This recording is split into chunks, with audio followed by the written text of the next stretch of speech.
You're gonna fall by money not the pole. Take the guy you thought I found up my miller in a hook to go through your tater. Nana own and all the USA. Yeah, you owe and all the go through late. So, see you. Look like being no yalia. Now you're not so you now.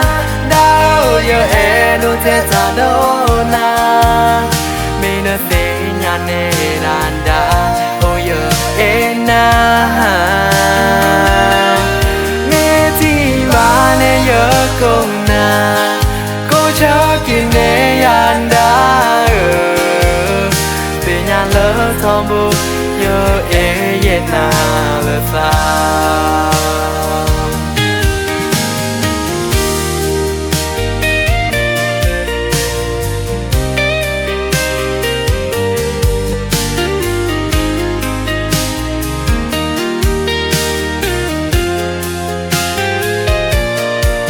You're gonna fall by money not the pole. Take the guy you thought I found up my miller in a hook to go through your tater. Nana own and all the USA. Yeah, you owe and all the go through late. So, see you. Look like being no yalia.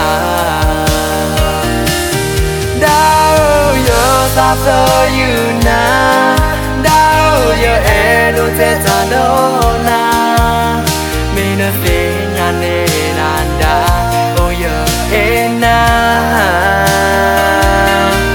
Maybe one in your corner. Go chucking me and being a love tumble, you're in now the fire. After you now, now your head will test on now.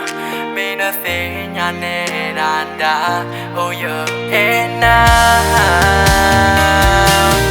Maybe one in your corner. Go chucking me and